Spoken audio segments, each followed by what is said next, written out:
preparation of design drawings and qualifications and specifications, construction support services,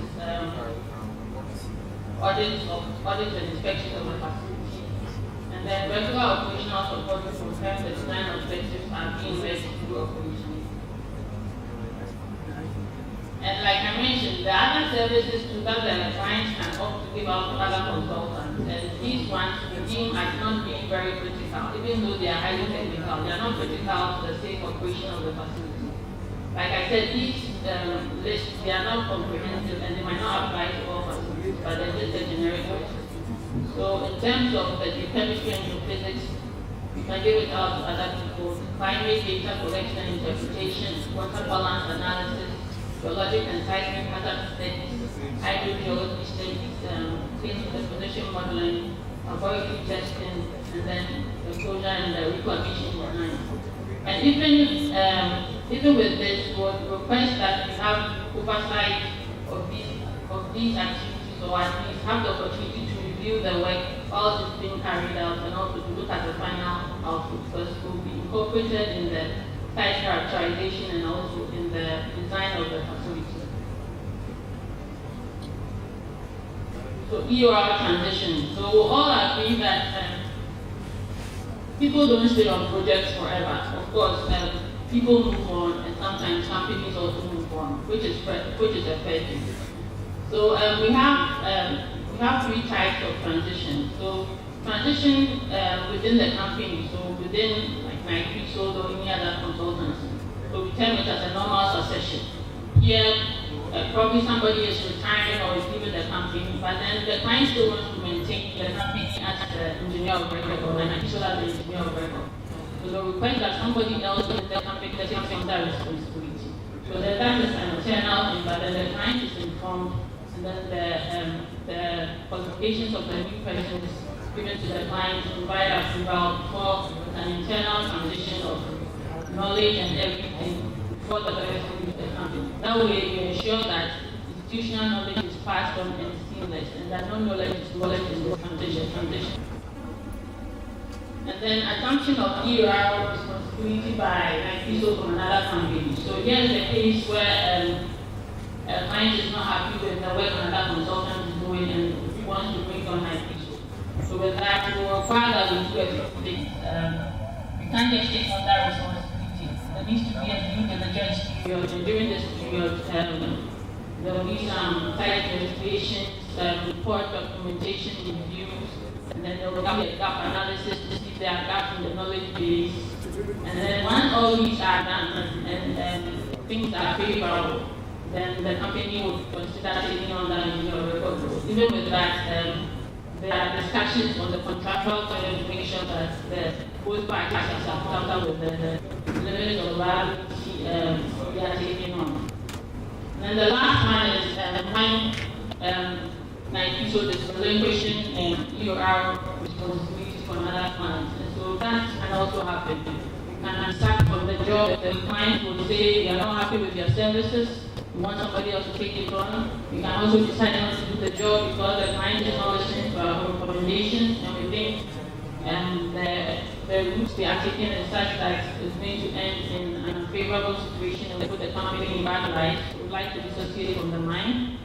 And it can also be that invoices are not being paid. Sorry to say, but money matters sometimes. So if you are doing the work and not getting paid, sometimes you just have to step away.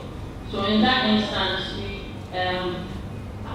at the utmost importance is the safe operation of the facility. So even with that, NIPSO will offer a transition period where we will transition all the responsibility, all the documentation, all the knowledge that we have to the incoming engineer of record or engineer of record company. And then with that, we make sure that the people know as much as we know. Of course, there might be some areas where there might be some gray areas, but then as much as possible, we transmit us all the information we have to them. They have all the design documentation, all the drawings, everything that we developed for the clients. And then you write a letter and say that, okay, as of this date, NIPSO has no more interest in the facility. This was the status of the facility at the time that we were stepping away. So that in future, if something happens, we can also back and then the records will show that we didn't recommend these actions to the facility and all that. So it puts everybody in a good position just to start up new relationships and then end old relationships. So this is basically the end of my presentation. These are the resources that you can reach there on for further information. Like I said, the biggest and primary you can find it on our website. Give it a lot of things like that. So thank you very much.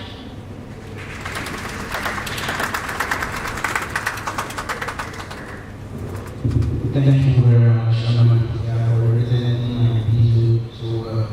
So you will take the questions after the presentation. So we are going to talk about position monitoring and maintenance of daily storage facilities. Next, we do the presentation is the site manager, Peter Alexander Obasi, and he is in the person of Mr. Prince Daniel. Let's show you some of that.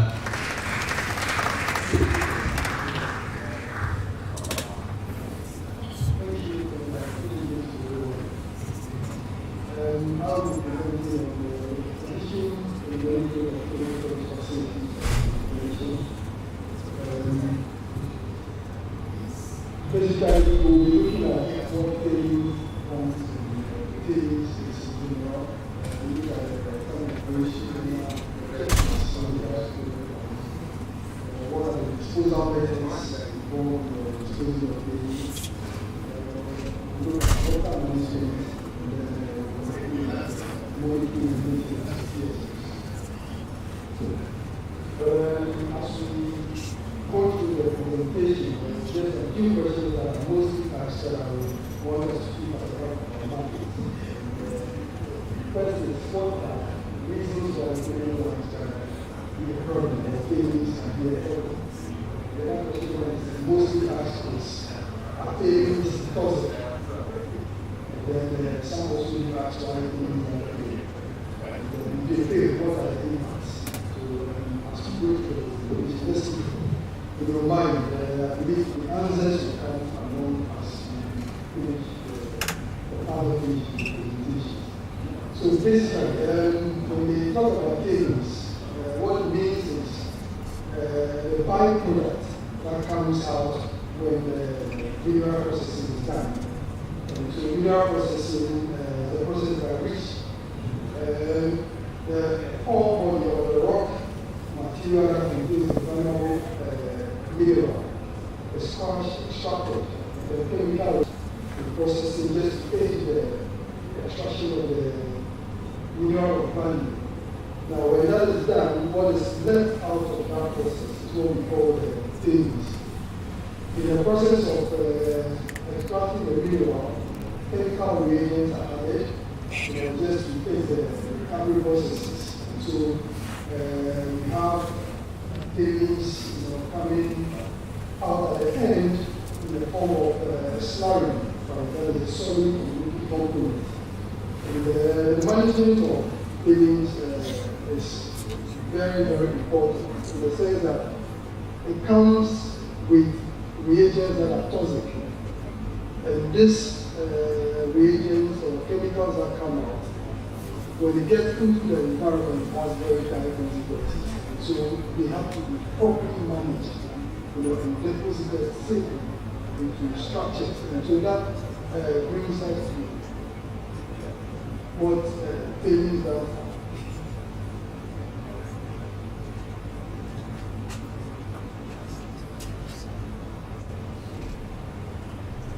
So when we, so there are some properties of tailings. We have tailings coming in the form of slurry. That is, the rocks that are processed are solid materials, and the reagents that are used, water, and cyanide, and so all those other reagents form the solid, and then the liquid component, and that all comes in the form of chlorine. Sometimes, or not sometimes, mostly the all bodies that are processed, some minerals, that end up relating to the thing. So you have acidic polish rocks, when they are all suspected of them, they go down south. some salts are also left in the tailings that we deposit. Tailings are stored in structures, just to make sure that they are kept safe in order not to be able to the environment. So the structural entity are kept is what we call tailings. So basically, tailings are hydraulically tailings or engineered other tailings. That almost the found the tailings are kept. They found in various societies, and mostly depending on the program or nature of the ground which we want to put the tailings, engineers or designers to design to suit those programs. So there's no specific size or shape of the tailings that you look at the picture in the background, you see that this has not any particular shape. So it's just based on the nature of the body which you have. We also see that tailings dams are living structures in the sense that before any mine is not operation, one of the things we think about when we do tailings is just that we need to once think of a way we are going to use the waste and that is what we do in the tailings dams basically bringing system. So in tailings dams operations, what are the objectives? Because tailings are toxic materials or markets of toxic materials, it is governed by regulated bodies.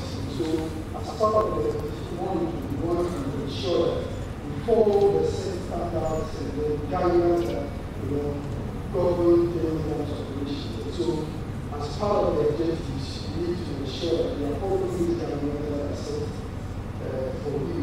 And then another objective is to ensure that there's effective consolidation of the tailings that we are depositing into the DSM or the tailings storage facility. And then also we want to ensure that the integrity of the dam or the embankment is well maintained, putting the pool of the water that comes to the tailings in a position where it doesn't sit on the embankment to compromise its integrity. And then we also want to ensure there's continuous recycling of water that comes in the dam. Now, one key document that governs the operation of tailings dams is what we call the OMS, or the Operational Monitoring and Surveillance Manual. This document basically contains design information, the properties of the tailings that you're putting in, how it behaves, just guide you as to what to do in the monitoring of the position. It also contains the roles and responsibilities of whoever is going to be managing those facilities, and then as well as the operational procedures that will govern management. Right. So we look at the disposal of tailings. Right. Basically, there are two main categories of tailings disposal. We have the wet disposal and then the dry disposal. The wet disposal, we have what we call the aqueous disposal, that is putting the tailings underwater. And then there's also the sub-aerial deposition that is depositing on the ground. And the other category, which is the dry deposition, we have what we call the dry stacking. Right? And then there's also the cyclone deposition. We'll look at it into detail as we go on. But then conventionally, before new technologies came into play, tailings were deposited in a slurry form, using pipelines. These pipelines are laid right from the plant where the processing is done all the way to wherever the TSS is located. Some TSS are several kilometers away from the processing plant, so we are conveyed through pipelines. These pipes are made of HDPE, other places use steel pipelines. Right. These pipelines are also laid in the pipe corridors. And when we talk about pipe corridor, we are going to the pathway in which the pipelines are placed, all the way from the processing plant to the point of deposition. In the short, you see a typical example of HDPE line pipe corridor. We also have concrete made pipe corridors. The essence of this pipe corridor is such that we don't want any, take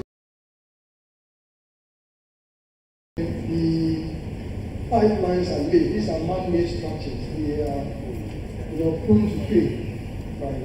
Sometimes out of curiosity, the places where we live, the communities that we live in, out of curiosity, these community folks want to break the lines and see what is inside or what is going through this pipeline. And so they cut it or even open the flanges that are joined, and then you have this release of tailings into the environment. And so, as part of the cyanide code, those companies that are signed to the cyanide, international cyanide code, are encouraged or advised to use this sort of corridors, just to make sure that there's a release of tailings doesn't go into the environment, it stays within the corridor. So that is basically it. Now, looking at the disposal method, so I spoke about the sub-area deposition, what we want the things,